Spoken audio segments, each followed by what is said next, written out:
All right, here we are, guys. It is Hoodie, it is Waddle, and it is me, Sylvie.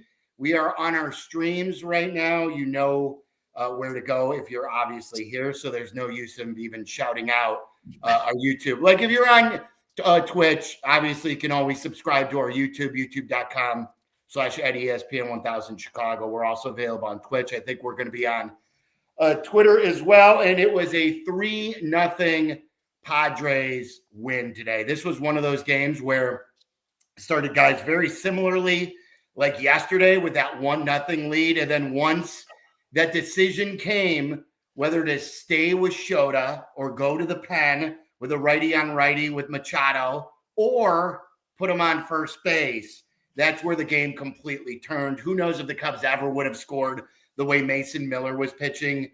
He was flat out awesome. But what is on the top of your mind, guys, before I get to my laundry list, as you know, as I live and die with this team? How about it, Jonathan? Well, I'll just give the Padres side of things before we talk about the Cubs thing. We've been talking, Silly, when you were at game one, Tommy and I and the rest of us on the stream were talking about how hit or miss the Padres are. It is hot or cold. You'd never know. I've been watching this team all season. You say, how do they get to 90 wins when they play like a 75-win ball club sometimes? And we talk about hit or miss, right? When they need the big fly, they were able to get that. When they needed the pitching out of the bullpen, they got that. And so not surprised that the Padres found a way to be able to get a home run from Machado. But then after that, not much. So, from the Cubs standpoint, we wondered this morning and all day what would this look like with Kittredge starting off and then Imanaga coming out of the bullpen. I was on the side of letting Imanaga start because it's his responsibility as a starter. Kittredge comes in, gets roughed up a little bit, not bad, but again, the offense was not there for the Cubs. Is really one of the major reasons why the Cubs lost today. I would think one of the reasons why you didn't start Shota is because of the heavy right-handed hitters at the top of the order, right? Yes. Peace Jr., then you get a Rise, who's a lefty. He's not a switch hitter, is he? I think he's purely a lefty. But whatever the case may be. And then Machado, like if you didn't want Shota to face him in the first, why would you want Shota to face Machado later in the game at that particular time? So, I guess I thought every decision Craig Counsell made yesterday worked because everybody delivered. And I saw on Twitter some people were asking why wouldn't you? I think Carm mentioned it today with Yurko. Why wouldn't you move Suzuki, towards the top of the order? And not only has Hap struggled, he's been struggling, but lifetime against Cease, I don't think the numbers are very good. So I think probably those are two questionable decisions. I'm just mesmerized by the quality of relief pitching, not just for the Padres, but for the Cubs as well. Mm-hmm. Like, I know Kittredge gave up a run in the first inning, but after Shota left, that Cubs bullpen shut them down. And obviously the Padres bullpen, my God, I've never seen that many 100-mile-an-hour pitches in my entire life. You have to, at times, we always want to find not an excuse, but, hey, a reason why the Cubs didn't win. Sometimes you got to just tip the cap. Like that Mason Miller. Oof. I mean, we've always known how great he is ever since he went to the back end of the bullpen with the A's. And he's always been a guy that many Cubs fans have lusted over. Hey, what if the Cubs could go get Mason Miller? The Cubs played it more conservatively at the deadline. A.J. Preller and the Padres never play it conservatively. And those pitches, I don't know if you guys saw it too. Like in real time, we probably were saying it like 104, whatever that was at, 103, 104. At the corner, he went from one pitch, top right corner in, to then the next pitch was bottom left corner out. And like, how do you, sometimes you just get beat. And their bullpen today was so good. Now, getting to the decisions, there were 3 questionable decisions. And I'll go in order of which they happened. Started Kittredge, Hoodie, you just mentioned that. The only thing I was wondering out loud, and I didn't really second guess this, I understood the opener. Did you want Kittredge when he pitched late in the game yesterday to go back-to-back, to open a game? Could it have been a different right-handed pitcher in that situation? Fine. That's low on my list. The highest at my list is Ian Happ batting third. I don't it's questionable to begin with. Ian Happ is not a prototypical third hitter to begin with. Then when they gave the stat, and I didn't know this going in, he was 1 for 21 or 1 for 22 against Dylan Cease in his career. Yeah. So if it's a matchup game and the Cubs value analytics and all this stuff, if he's never ever hit Dylan Cease, why are you putting him batting third in that lineup? And it's not like he's Kyle Tucker, that when Kyle Tucker goes well, he's a number 3 hitter. So, and then the Imanaga decision, that was probably in the middle there. Like, you had 3 decisions you could have made with Shota. You could have taken him out. You could have put Machado on first and then brought in and then kept him in to face the lefty. Or you could have had him face Machado. And Counsell chose the worst of the 3. So that's sort of where I feel on those 3. How do you guys feel? Tommy, I'm walking Machado for Merrill. Yeah. For me. And I'm saying it at the time. And I'm saying, I don't know, like, Machado's hitting 143 in this series so far, but I know that if he gets a hold of one, as he hit that cement mixer to the back of the bleachers, he can do that. I'm not saying that Merrill can't, but Machado has more of a penchant to do that. I'm calling it at the time, and the mistake was made. And then, Hoodie, why do you, like, if you've already said to yourself, okay, if you get beat here by Machado, I'm still letting him face Merrill. I'm not pulling him. So then why not face Merrill with first and second and 2 outs in that situation with a 1-0 game instead of 3-0? You know what I'm saying? Right. Like, Absolutely. if you look, I don't understand that logic right there. Yeah, I mean, at that point, the only thing that you didn't want to have happen is for Machado to send the ball out of the ball yard. I mean, that was obviously it was the worst of any of the potential possibilities. And what has been Shota's kryptonite? It has been the home run ball. So, like, the worst possible outcome could have been Shota, a pitcher who gives up home runs, a lefty versus a righty who hits 30 home runs a year.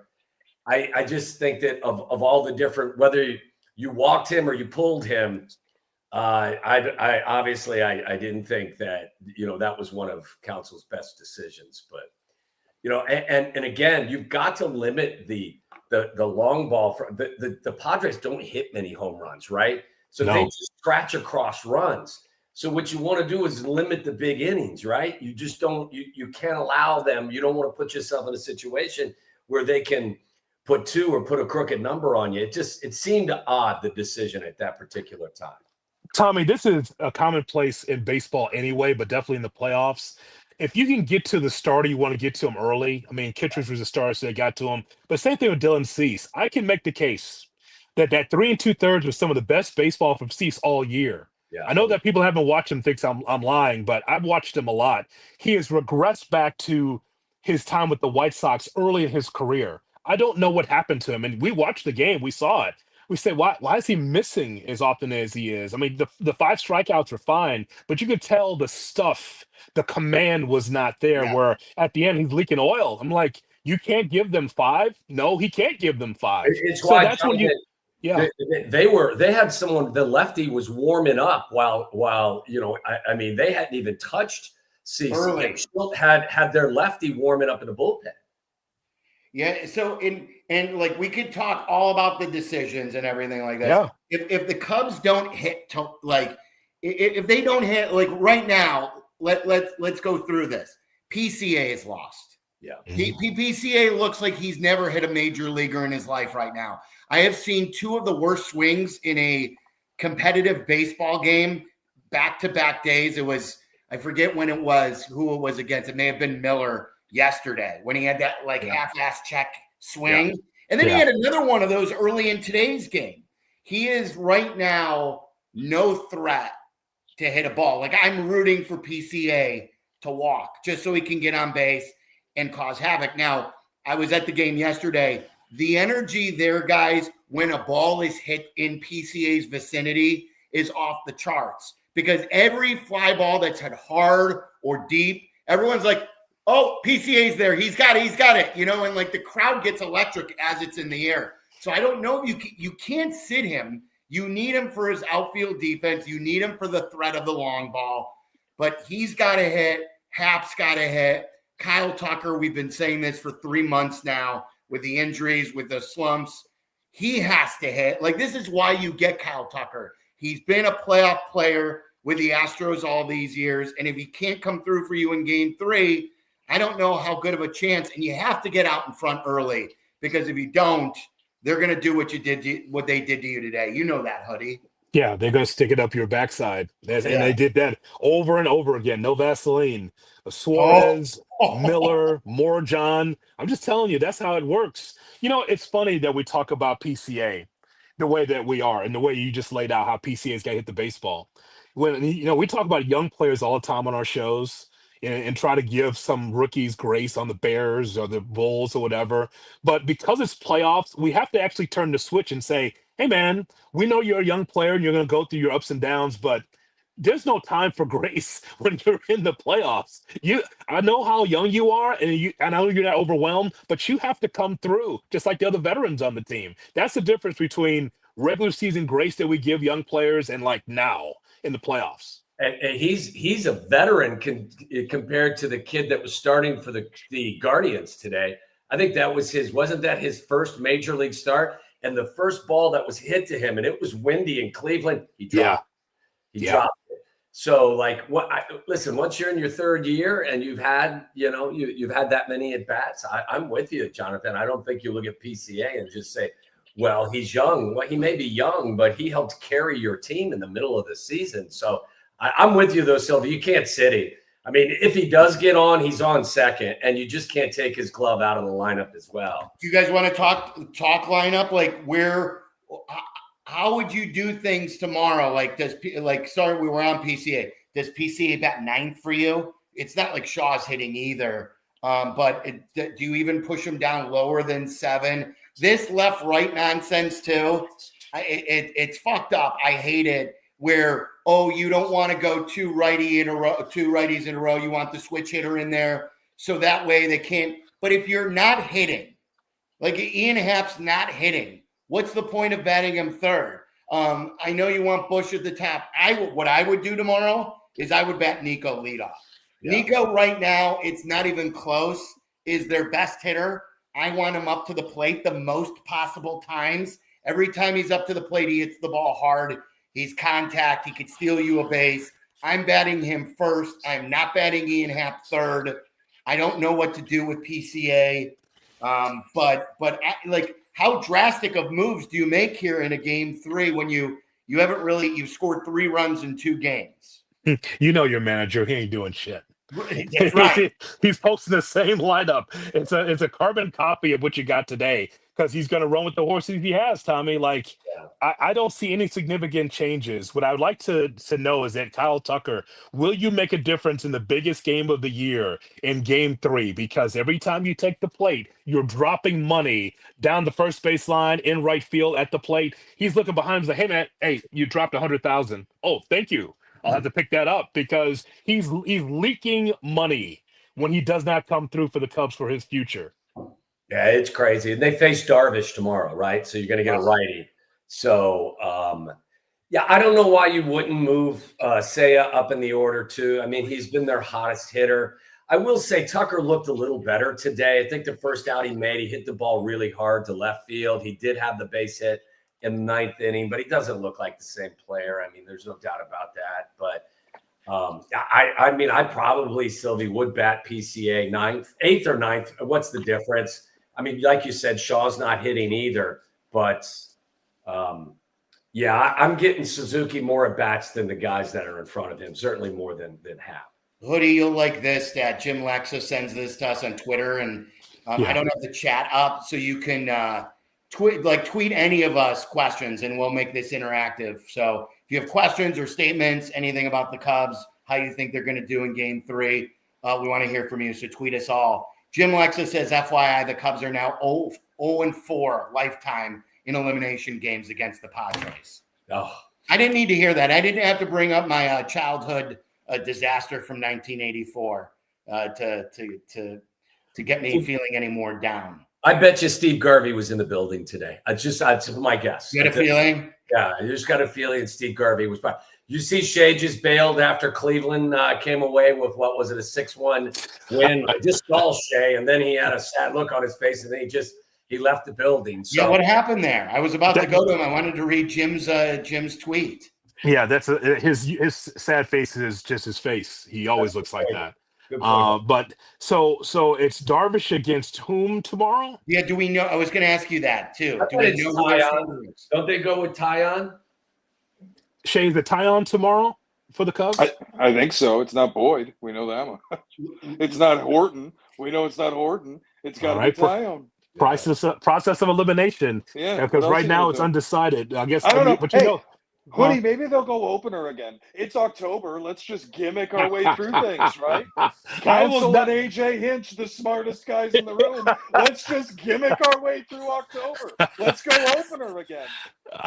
I didn't like it. I told Cap, and Cap was totally, of course, my good friend GM Cap, because he knows, by the way, he's not a Cub fan, he's a pseudo GM. He's telling me that's the right idea, and I go, this ain't July. Either Shota can get the job done or not. And by the way, yes, he didn't have to face the top three in the top of the first, but you had to face him at some point. And Machado took his ass almost over the wall. By the way, where is Cap? I mean, yesterday he couldn't have got on this show faster. He was like a hobo on a ham sandwich. Today, he's wiping the tears out of his eyes with his W flag. Like I'm saying, like Shea, you can't be happy with your baseball team, but where are you? You're sitting right there. Where is Cap? Is he doing the recap or something like that first and ripping Council? What's he doing? He's doing the recrap today. Overpaid and overrated. Yeah, it's not my day to watch him. So Council, I guess, was just addressing. I mean, obviously, we don't have the sound here, but I got to listen to it about PCA, who is over 6 now with 5 strikeouts. Tucker slowly is starting to look better. Shea, we were just going through this. Do you do anything drastic tomorrow with the lineup? Because I hated the way I opened. The worst decision to me was batting Ian Happ third, especially when he was 1 for 21 coming into the game with Dylan Cease. I'd probably bat Say a third, but I wouldn't do anything too overdramatic. I heard Tommy briefly talking about batting PCA at the bottom of the order. I think I'm fine with that. I'd move Saya up. I'd move PCA down, but I'm not getting too crazy. Jesse talked with Bleck and Abdallah before the game a little bit, like, oh, they'll get shut out today, and then everyone will want drastic changes to the lineup, and here we are. So we'll see. I mean, I don't want to overreact too much. They did win game 1. You still are alive tomorrow. I found the decision to start Kittredge silly.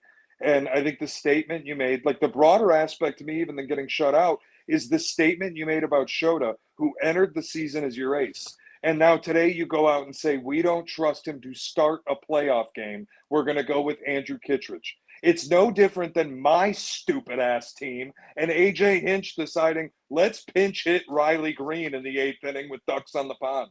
I'm sorry, for who? Mickey Mantle? Who are we pinching? If Shota's your ace pitching. But he's not he hasn't. I mean, look, you got to go with trends. His trend lately has been terrible. He's not been the pitcher that he's been for the first year and a half. So you had to try and do something there. He went and he didn't want him to face the righties the first time through. I'm not a Council defender, but I have very little issue. The only issue with that was pitching Kittredge 2 days in a row after they just got to look at him the day before. If you wanted to do that with someone else, fine. But I didn't understand Kittredge. But to me, like I've been a big Shota defender. I have argued with Big Cat and Nick Friedel. I believe he's a number 2. I've always said that. Even when he was the Cubs ace, I've always felt he's a number 2. When they signed him, they thought he was a 3. He started pitching more like a number 2. He's been very good at home for the Cubs in his career, but he's not pitched well, and they tried something. I can't get on their ass for that, Shea. Yeah, I just think if you're going to try stuff, October's not the time to do it. And if your belief was Shota's not good enough to start this game, then start somebody else. But my biggest fear with going with an opener was what happens if it's a dirty inning, and it was, and they were lucky to survive it.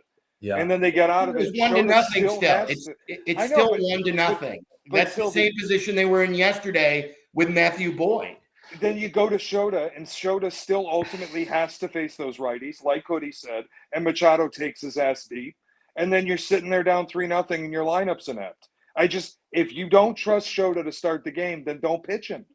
Well, or what I think Hoodie and I were saying, if you don't trust him to start the game, why would you trust him in that moment against? That's the big. Right. That's the better question. Either don't pitch him or pull the plug early and just go, we don't want you facing these guys, period. See, but and then here's the problem I have with that is, who are you pitching? If you're not pitching Shota because you say Shota, if you don't have confidence for him to, quote, start the game, he still gave you 3+ innings of scoreless baseball. He still did a job until the manager then decided, like Waddle said, you didn't want him to face Machado the first inning. You allowed him to, when he was in that big situation, put him on or take him out and face lefty. But Taillon has been hurt and bad most of the year. He's better when the wind is blowing in. Where are all the choices that the Cubs have? The Cubs don't have a lot of choices, Shay. They have to pitch Shota. They tried to do the best situation with the matchup. Well, that's the least of my problems with Craig Counsell today. Well, you should address that at the deadline. That way you have more choices. Yeah. I mean, look, you got Kittredge and Rogers at the deadline, and the Padres go out and they get Mason Miller. You know what I mean? Yeah. I think a good topic. Or the Phillies get Joan Duran, or the Yankees get David Bednar, and you were not the team making any of those moves. Jesse just tweeting, by the way, Jameson Taillon will start tomorrow. Yeah. Okay. All right. So and then, by the way, Shota starting in the first inning, starting the second inning, you're in the same spot. If you think he's going to give up a home run, that was going to happen anyway. And guess what? It happened anyway. So it's just like you have, and ultimately the bottom line is that the Cubs should have been able to get after a weakened Dylan Cease, less than the guy that he was. That's the bottom line. There wasn't enough offense at home, and now you go to San Diego and have Garvey and Kevin McReynolds kick your ass in Game 3. You want that, Sylvie? You want Kevin McReynolds and Garvey? And Carmen, you gave me enough anxiety when you were doing that with Jesse yesterday. I was all excited to go to the game, and you're revisiting the 1984 series. You don't want that again. You don't want that nightmare again. This Cubs offense, too, guys. I mean, they hit 2 home runs, back-to-back home runs, 2 days ago. Yeah. But outside of that, okay, you scratched one in yesterday. That was a big help from a relief pitcher through a 52-foot sinker. They're not hitting. And look, that Padre bullpen is ridiculous. But you're right, Hoodie. Dylan Cease hasn't. What did they show? I mean, who cares what he was in the postseason last year? This is this year. But he's had an ERA that's 4.5. He hasn't had postseason success, and you really couldn't scratch anything off of him today. So I would say your bats are just as big of an issue right now as anything. Here's a tweet from Phildo, one of my favorite tweeters. He says, isn't the bigger issue the inconsistency in methodology? If Shota is in a slump right now and you decide to shake things up, fine with the opener, but apply the same logic to the batting order. Hap looks like he's swinging a pool noodle right now. Move him down or leave him out of the lineup. Okay, well then have Carter stop sending the lineup down to Craig. Because that's where the lineup's coming from. You don't think that's from the brilliant Craig Counsell? That's from upstairs. It's a great question on if it's all analytics, if it's that computer program Ivy just spitting it out. But how does it spit out a guy who's never hit Dylan Cease in the number 3 hole? That I don't understand. Bad system. Yeah, that was bad system. That's what that is. So the simulation had a glitch. There's no question. Can I sell you some hope though? Their lefty pitched 2 innings. Mason Miller pitched what he threw to 8 batters, right? Did he not? I think he did. So, and then you had their closer have to go 4 outs. So here's hoping that maybe you get this bullpen a little bit tired tomorrow, and that you may be able to put some bat on the ball. They hit Suarez hard, and I still have a hard time believing they're not going to throw Mason Miller. Like if it's a close game, I believe even 3 days in a row, Yes. Mason Miller is coming back if he says his arm feels I'm fine. with you, but is he pumping it at 104? Is he throwing 100? Is he throwing 101? Like, I'm just trying to sell you hope that maybe you got two guys who are really important in their bullpen that were asked to do stuff that they're not normally asked to do, and then they're going to have to go out and take the ball again tomorrow.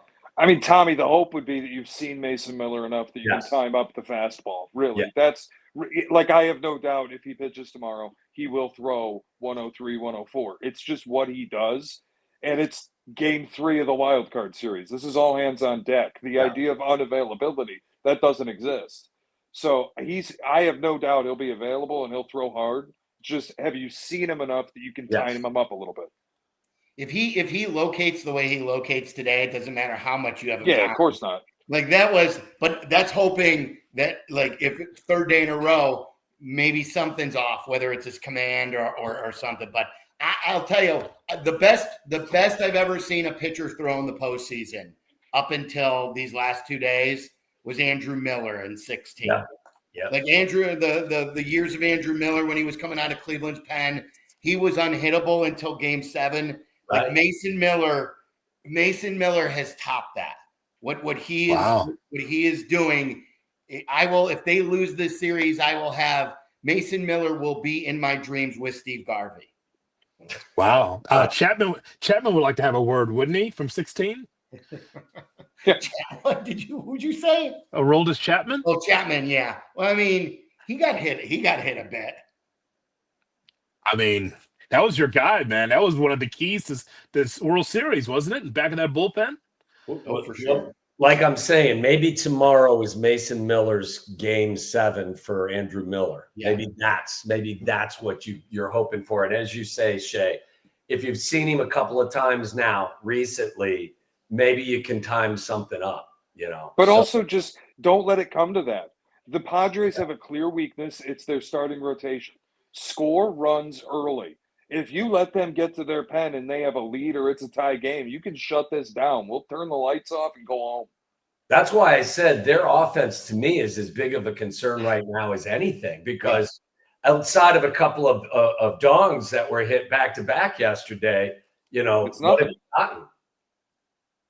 I'll tell you guys this, that being at the game yesterday, and I don't know what it was quite like. It obviously didn't seem as electric since they were chasing the whole game. But there was no energy for Kyle Tucker at all. Like the way the season started, and then now the feeling that Cubs fans have around him because of the struggles and the injuries. Like there used to be juice when he would come to the plate. Like you felt like you had one of the top hitters in baseball, and when he's right, he is. But whatever the fuck's going on, like now maybe it's just that he hasn't seen pitching in a while. But there is no juice. There's no confidence in the fan base when Kyle Tucker comes to the play. Sylvie, do you want him back? I do, yes. Yeah, like I'm not going to overreact. Like then what, Shay? Like you traded one of your top prospects away for him to then lose him for free.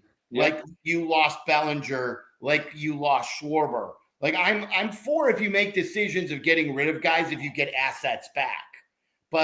But if you just continually trade for guys and then let them walk and get nothing for them, like then what are they going to use that $400 million on something else?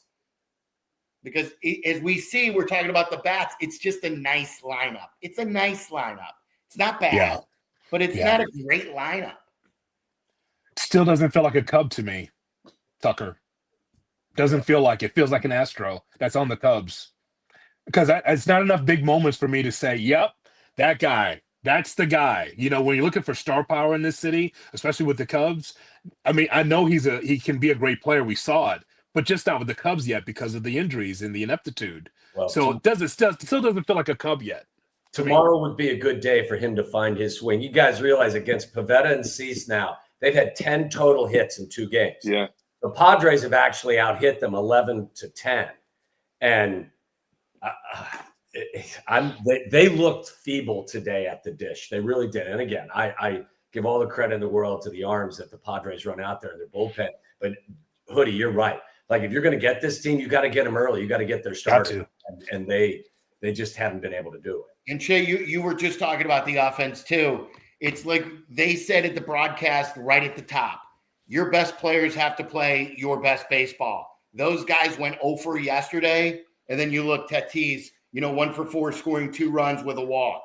Arise got on base twice with 2 hits. Machado hit the home run. He had 2 RBIs with the home run. So like your big guys, your guys have to hit, and whoever those guys are that they're putting at the top, they've got to hit. Yeah. The heart of your order has to come through. That's playoff baseball. I said it yesterday. It's best on best. And if your best doesn't win, you're going home. So have fun tomorrow. It's all hands on deck tomorrow for winner take all. Best got to win. Guys, I'm going to go so Jack can come in and tell you about the rotation for the next series for the Cubs as he did yesterday. So is that what he was doing? Yeah. He told you that he gave us the whole rotation for the next series before game 2. Yeah. Speaking of people who aren't quick to join, Jack was in here immediately yesterday, I know. just previewing the NLDS. And today, where's Jack? Poor Jack, no Nico Horner to polish his knob tooth today. But he's only programmed to come on after wins. Apparently so. Bad job by Danny. Like I said, that rings true for Cap as well. Sylvia, you should have heard him. He had the loudest voice and the biggest smile yesterday. Today he's a no-show. He was calling Mike Shilton idiot yesterday, and now we can't get anything. I'm telling you that W flag of his, he's wiping his tears with it right now. He knows. And wiping his ass. Yeah. With the same W flag. Thank you for that image. Before you leave, Hoodie, what do you think happens tomorrow? All of you guys, what do you think happens tomorrow? I think the Cubs find a way to win the baseball game because it's Yu Darvish on the mound. We talk about the unpredictability of the Padres. Same thing with Darvish. Ask the Cub fan in the room what Darvish is like in a big spot sometimes in his career with his 6 pitches. He had that reputation, and you know what's funny about this? It's fitting because the Cubs rebuild to get to this team when they decided to start selling. Who was the first guy that they traded? It was Yu Darvish the year early to the Padres. And now it's in order for this group to do something, they have to get by the guy who they decided to trade first to eventually get to this team 5 years later. Will he be good enough to shut them down? I would love to be a homer and come on today and say, I feel great about tomorrow's game. I don't. I feel like the Padres have everything in their corner with the pitching matchup and the Cubs just not hitting. I don't feel like I give them a chance to win, obviously, but if I'm betting on this game, I would bet the Padres. I bet you they're a favorite too. Did we look? I just looked. Darvish in his 5 starts in the month of September has given up 6 home runs. So he's very gettable. And I believe his ERA for the month was 4.8. So, I mean, look, your bats are going to have to show up. There's no question about it. Hoodie, before you leave too, I'm going to leave you with this. This is from D-Dub on Twitter, who says, and he's a Sox fan. He says, in the past 24 hours, I've watched Dylan Cease, Garrett Crochet, and Carlos Rodon all start playoff games. Being a White Sox fan is actual torture. Oh, it certainly is when you're not willing to pay for those players we just talked about. When you continue to have your finances like it's 1995, you get what you get. You get good young players, and then they move on to someplace else because Jerry's not willing to spend. But with the Ishbias coming in, hopefully they'll put some money into the team, and so we could be having one of these specials talking about the White Sox in the postseason. That would be nice. Hoodie, just don't think about suing the Ishbias if you work for him. Just be careful on that. Oh boy. I also won't hire Isaiah Thomas if I'm the Ishbias again, as that was a great spot. Great for them to hire them with the Phoenix Suns. Great job by them. It can't be worse. Well, No, they can't be worse. No, but or the White Sox could be the Mets too, and just like have a whole yeah, shit ton of money on the field and yeah. can't win. That could be two. That also And could be a possibility. out in Phoenix, aren't they paying 4 coaches? I mean, Yes. you know, I give them credit for keep trying. You keep going back to the blackjack table, but you got unlimited resources, but the decision making hasn't been great. They're paying Paul Westphal also. Okay. Still. From back in the day, they're paying him too. Is he on the Bobby Bonilla program? Crochet threw 117 pitches yesterday. Yes, he did. Yeah. And he manned up. That guy is so good. I'll never forget, Waddle. We did our show after the 2020, see a hoodie, after the 2024 opening day. And I think the White Sox lost that day 1-0. But Garrett Crochet was their start opening day pitcher. And we said, hey, it feels like a win today. Because remember, he was coming off an injury and he was a bullpen guy before that when they needed him before the arm injury. And we're like, this is great. Crochet is back. Now maybe you have a guy to build around. Yeah. And I know they got guys for him, but in my world, you never trade a guy that good. I'm with you. Here's a good discussion point too, guys. We've been talking about PCA. And this Twitter handle asked the question, and it's something that we've talked about on our shows. Is it possible that PCA isn't the guy from the beginning of the season? Maybe he just got off to a hot start. Who is PCA? Hitting wise. I think the regression is real. I don't think that he's going to end up being the guy we've seen over the course of the last, 2 months. I think the truth is somewhere in the middle. He's not also going to hit. He's not going to hit you 35 home runs a year. I just don't think that's the case. He's going to be an elite defender. He's a great base runner. He's going to have to work on being more selective. His chase rate they showed today, his swing rate is higher than anyone in all of Major League Baseball. So he's got to be more disciplined. I thought he caught a heater of all heaters. I don't think this is who he is either. I think that he's going to be a good baseball player, but anyone who thought he was going to be the next Griff Jr. was out of their mind. Yeah, I think it's just the nature of this sport is you get hot early. And I mean, he got hotter than hot. It was unbelievable. You get that hot early, you typically end up paying for it at some point because it's just math. There's so much of a sample out there that you're going to end up being about average. You'll average out to be exactly what you are over the course of 162 games. Over the course of 800 at-bats, you are going to average out to being what you are. So if you are insanely hot from April to June, you probably are going to end up paying that from June to September. And I think that's just where we're at with PCA. Tommy's exactly right. He is somewhere in the middle of where he is right now and where he started the season. I never would have guessed, though, and I know regression to the mean is always something. I never thought the regression would be hit like this. No, it's a good point, but I never thought the ride up was going to be as steep as none of us did. None of us. So, and I think maybe there's a little bit to hitting a wall. Like you get to a point in the summer where you've played so many innings and you've never done this before, and now you've hit a little bit of a wall, and the reality of the grind of the season weighs on you. That doesn't always reset when the calendar flips. And by the way, he's a high energy guy. He's not the biggest guy in the world. He's 180, 185 pounds. Like, you play with the intensity that he plays. And by the way, stop throwing your helmet, stop throwing your bat. Yeah. That's wasted energy. That just tells me that your frame of mind isn't where it needs to be.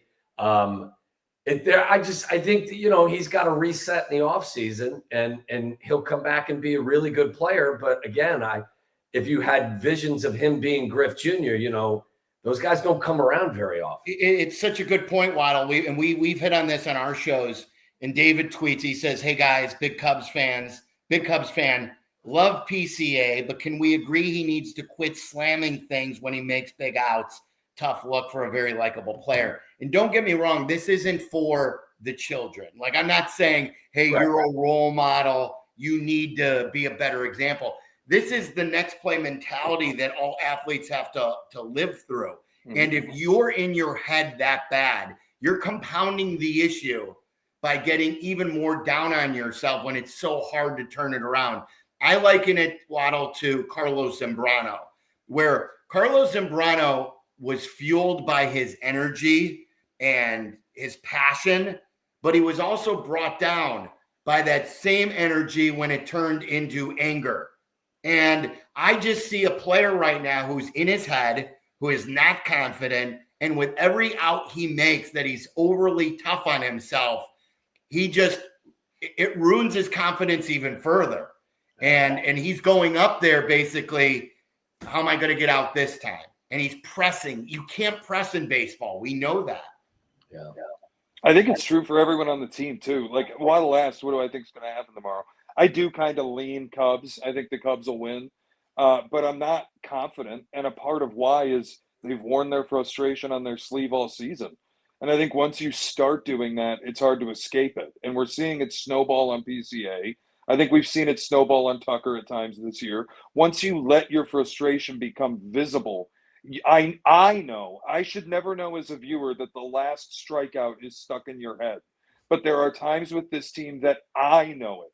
And if I know it, I know they know it. And that's where I start to you might spiral. So I lean Cubs. I've watched enough baseball and history's on their side. And it's a short history, but outside the COVID season, no team that's won the first game of these sets has ever lost the series. Yeah. So I kind of have to lean Cubs tomorrow. But there's very little to feel confident about with these bats. You feel good about Seiya because he came into the postseason hitting the shit out of it, and he's hit a home run. He's the one. You feel good about Nico. You feel really good about Nico. But, I mean, do you feel great about Tucker right now? Again, I think he's better today. Do you feel good about PCA? The answer. By the way, Big Cat's calling. Should I pick up Big Cat's call on the air? I'm hearing that he won 50-50 finally. Hey, we're doing a stream. Do you want to? Can I play this while we're streaming? Yes, of course. Did you see the news? Did he win 50-50? Did you actually win? I won the 50-50. Congratulations, first of all. So Big Cat. Worst game ever, but I won the 50-50. Never give up on your dreams, kids. I won the 50-50. How much? Yeah, how much? The pot was 108,000, so I think I win 54. That's not a bad way to lose a Cubs game, huh?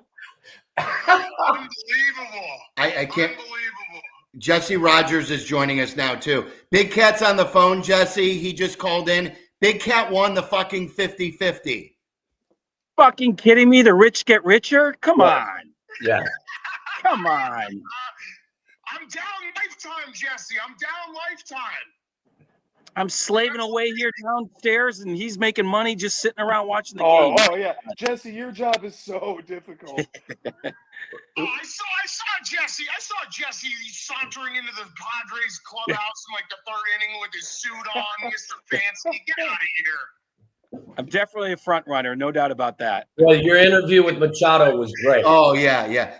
Big, hold on, Jesse. Before we get to you, Big Cat, just tell everyone, and you guys can hear Big Cat, right? You guys on the stream can hear him. What was your reaction? So how did were you when they flashed the number on? Did you go to the ticket? Take us through that. I was literally walking out. I said goodbye to my friends because they were going left. I was going right. And I was like, I saw the numbers. I was like, all right, I'll check. Pull all the tickets out of my pocket because I spend about $1,000 a game on them. So it was loser first one, loser second one, third one pull out. And I was just like, wait a second, is this real? And I just stood there in shock for about 5 minutes, just rereading it over and over, being like, and then I sent it to people being like, hey, check this for me. I'm not seeing things. I actually won this and I won it. What did they say when they saw you walk into their office? Or did you go and collect a check yet, or how does this work? No, I don't know. I've never won, Sylvie. This is all new stuff. I don't know. So wait, you haven't checked in with the Cubs? No, I haven't done anything. I called you. You are the man. Congratulations. Well done. We gotta win tomorrow. We got to. Let's go. What's your prediction? What's your prediction? I think we're gonna win. I think it's gonna probably be high scoring. I don't think Bird makes the score again. Do you think he's gonna pitch a lot tomorrow? I think he will. I think he's gonna pitch. He's so good. Yeah, I mean, it's going to be you, so we know you. I think Cubs win 5-4. I was there yesterday. It was so much fun. Today was just, I didn't get, like, there was maybe one or two times that we were able to cheer, like to actually get excited. So gotta get some guys on base. Gotta have PCA hit. Gotta have Tucker hit.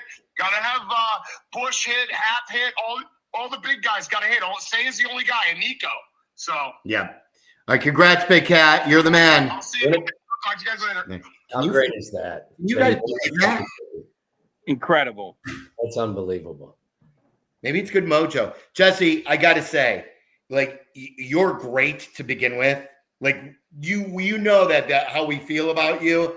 But like I didn't watch yesterday, but your performances on these check-ins and that interview, like Waddle said with Machado, was like good stuff. Like, you usually never get, not you, but you never get a good sideline interview. You got a great sideline interview. Yeah, I appreciate that. Honestly, you got to give a lot of credit to Manny. You know, you got to have a willing participant.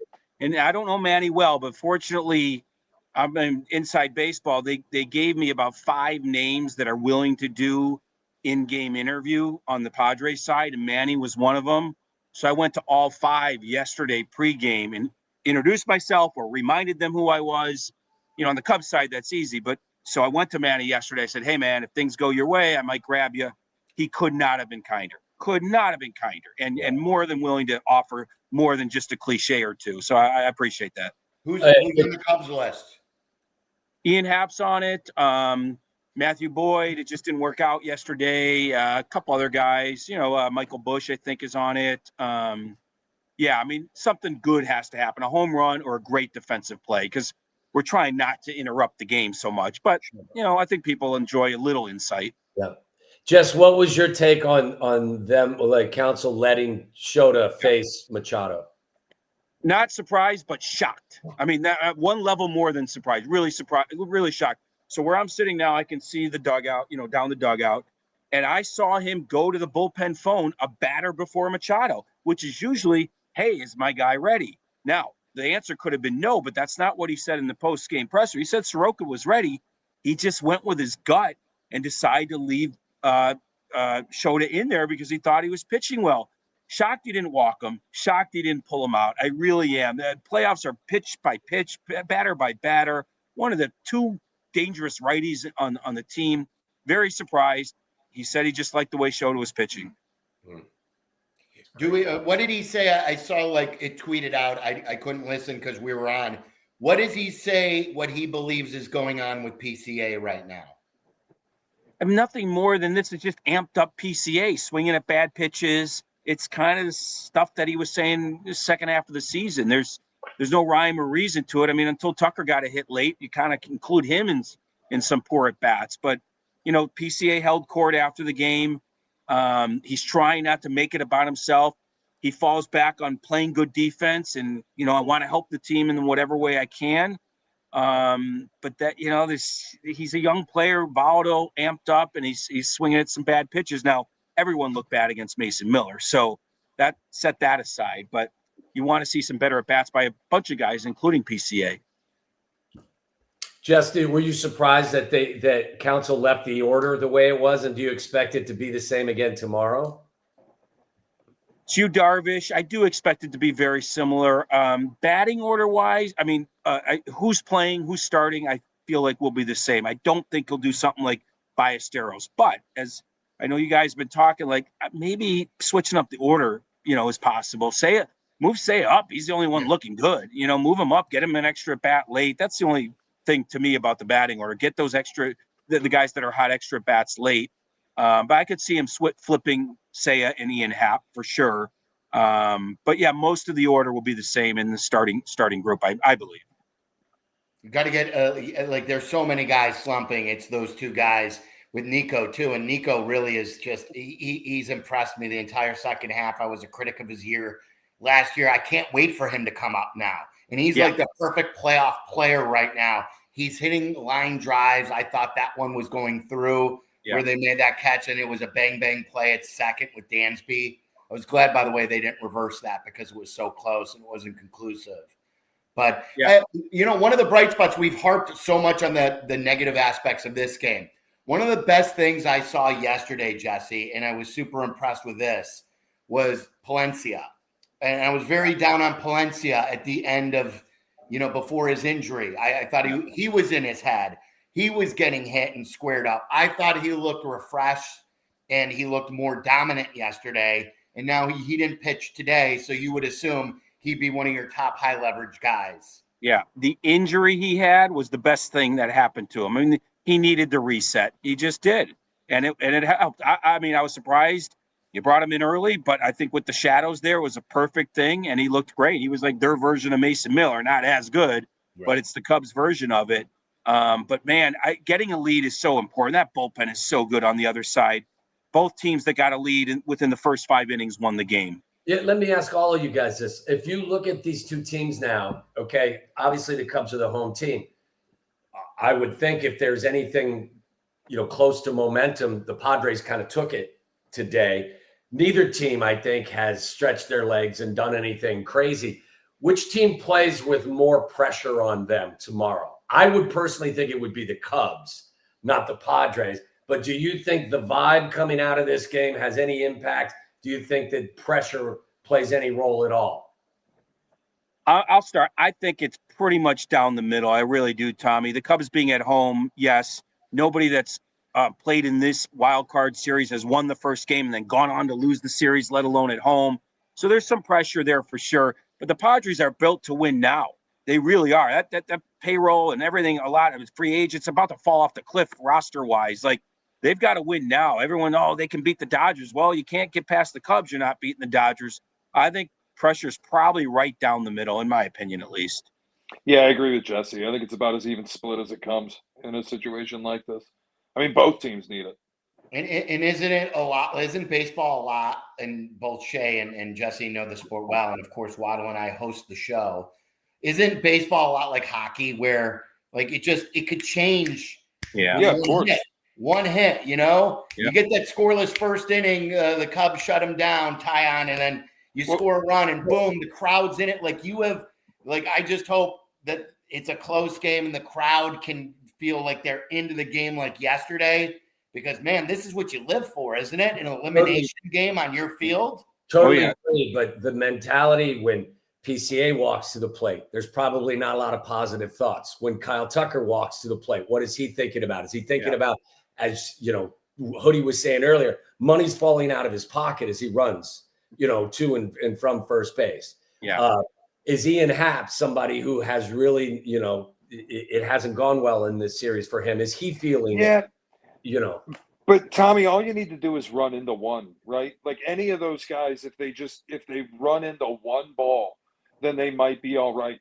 That's all you got to do. And it's the old baseball adage of like momentum is as good as the next day's starting pitcher. So what you're saying about those guys, is it not in Yu Darvish's head that he's given up 6 home runs in the last month? Probably so. I'll tell you this. Nothing that's happened in this series has really surprised me. I figured it would be kind of like this. If it was 6-5 these first 2 days, I would have been surprised. Now, I agree with Big Cat. I do think tomorrow, look, we're into the third day with the third starter. We're into bullpens being used. I mean, if they throw Mason Miller out there again, doesn't mean he'll be as effective. I think we will see some runs scored. Jamison Tyon just met the media. Calm, cool, collected. He's a veteran. He's done it before.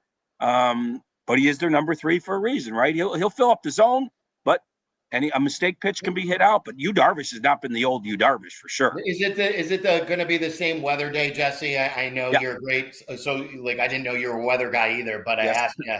But 78 degrees, probably blowing in. I can't predict that, but it has been, I feel like, all season blowing in. First 2 games blowing in despite some warm temps. So, yeah. But if it blows out, man, with Darvish and Tyon, it could get interesting. Right. Like with Tyon, I feel good when the wind's blowing in. Yes. When it's not, because then, like you said, he's not going to walk guys. There's going to be fly balls hit. Yeah, I'm gonna have to go in a minute because I got to do a bunch of other things. But I'll leave you with this, and I don't know if Darvish will care. But when I saw him at White Sox Park, I had a couple moments with him. I like you. We bantered back and forth over the years, and I said, "How are you doing?" And he goes, "Hopefully this is okay." That's what he said to me. And so, there's a lot of wear and tear. Who knows? But it'll be interesting because I don't know what we're going to see out of him. I think we can predict Jameson, but Yu Darvish is a complete wild card. It could be anything. So we'll see. Jesse, great work. Thanks, You guys. don't know when the game is tomorrow, right? It depends on what the Yankees and the Dodgers do here. Yeah, I mean, I think it's going to be at 4:00. I really do, 4 or 5, because I'm assuming the Dodgers are going to win and the Yankees are going to win. But it could be any time, depending.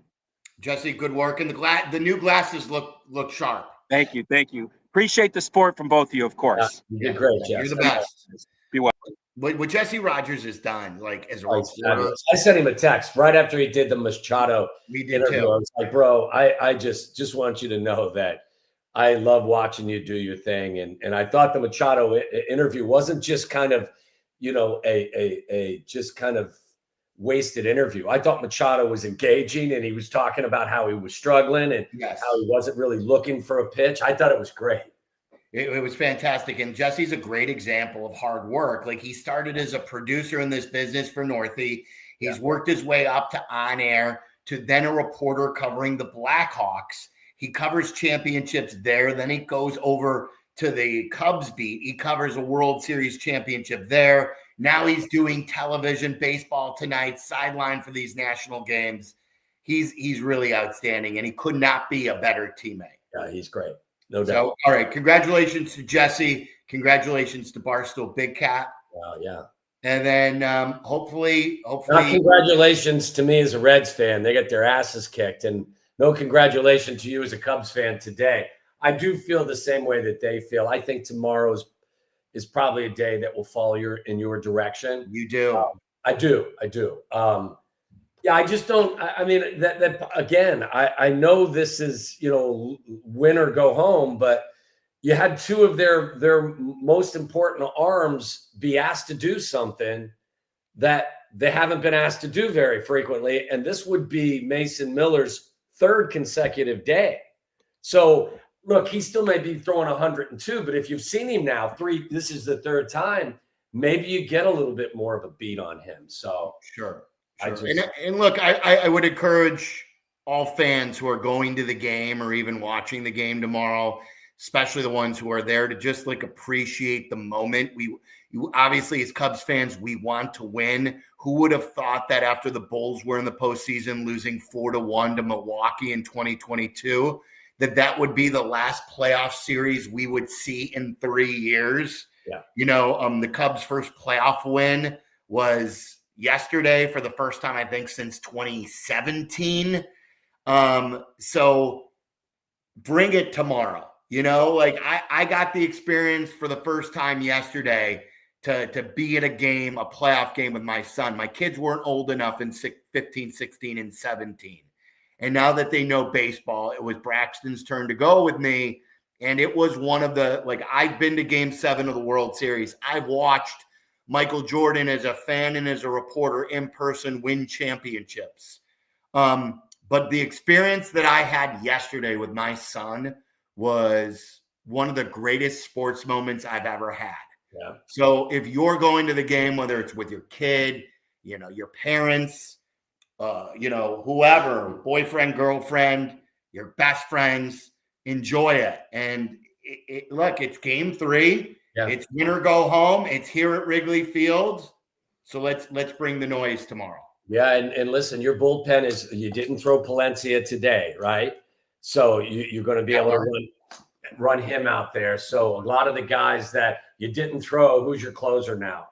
Keller. You didn't throw him today either. So hey, maybe advantage Cubs that if you get late into the game, their bullpen is a little worn down, or you've seen them, your bullpen is a little more fresh. Maybe that will play into the outcome of the game. Yeah. All right, Waddle. Great stuff. Thanks to all the fans who have joined us here for this hour-long post game.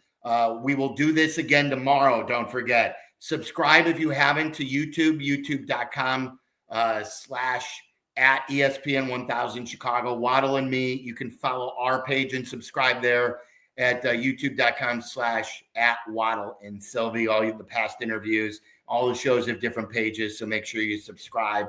Twitch, thank you. And Twitter, thank you. Have a great night and go Cubs.